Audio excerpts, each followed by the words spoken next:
Okay guys, here we go. This is some screenshots I took of our Philmont hike. We're zooming in on northeastern New Mexico.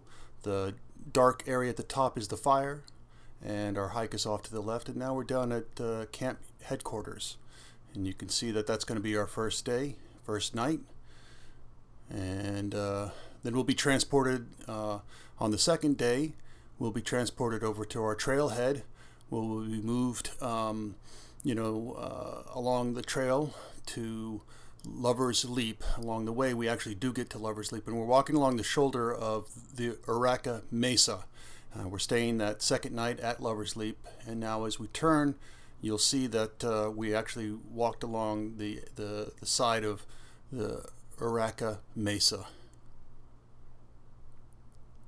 So for our third night, we'll be staying at Araca campsite. You can see that we go over the top of that mesa, and then once we get over the top, we come down the opposite side, and then we stay the night, and the next day we go up over it again, and we descend down into almost down to the desert floor, and that is going to be probably a pretty hot hike, I would think. We're going to hike all the way back to our next campsite, Abreu. And once we get there, that's our lowest point for the whole trip.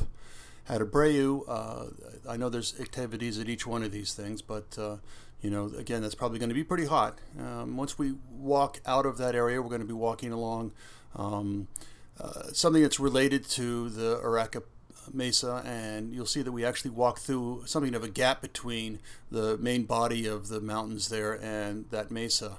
You can see off to our left that little bit of a plateau, very similar in nature in terms of geology to the Araca Mesa.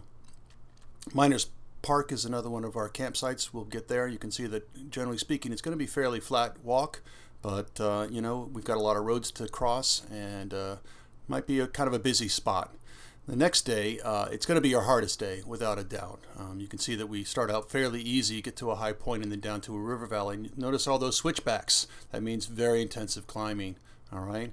And we head up to a point, and we get up on a ridge line, and then we start heading straight west and straight up. That's the top of Black Mountain.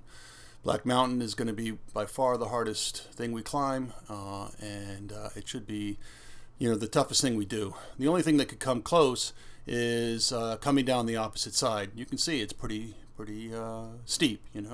Fortunately, once we get to the bottom of that and carefully get down there, we'll be at the Black Mountain campsite. And Black Mountain, after that, we've got a couple of days where I think it's going to be fairly straightforward in terms of the hike. It looks like it's just a lot of up and down over various river valleys and ridge lines. We're kind of crossing the that whole kinds of structure time and again. Looks like 3 or 4 of them, and we get to Bear Canyon.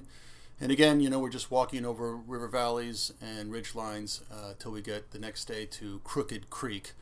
And Crooked Creek is looks like it's got a little bit more open. There's a big open area off to the west. I don't know if we'll be able to see that, but then we start up to the top of what's going to be our longest slog day. We're getting to the top of Mount Phillips, but as you can see, it's just a very slow, gradual climb. And we're trying to get to the ridge line of Mount Phillips, and we get it in a fairly low col, and then there's just a little bit of a hike at the very, very end, and we camp for the night at the top of Mount Phillips. That's our high point for the whole trip. Once we get there, we can pretty much roll ourselves down into camp. You'll see the elevation goes down from there. Notice the switchbacks, again, but this time we'll be descending them, so that should be a fairly easy day, straight down. Cypher's Mine, we've got some activities there I know that we're all looking forward to. And then, again, further down, all the way down to Ponderosa Park, that's all down. You can see the fire. That's our closest approach to the fire area. Then our very last day of hiking, we're going to be hiking along that To the Time Ridge. Looks like a really great day of hiking. We'll be well above, the tree line. We'll be able to see a lot of stuff. As you can see, there's a lot of exposed. Be able to really see where we've gone, and then we'll drop our packs hopefully and take a bit of a scramble up to the top of the Tooth of Time. Take a look at the whole place. Should be pretty exciting. And then last little bit of our hike is rolling back into camp headquarters. So pretty cool stuff. Really looking forward to it. I think it's going to be a really glorious 10 days or so. You know, as you can see, it's a lot. It's a lot. Really looking forward to it, guys. Hope this gave you some insight as to what we have ahead of us.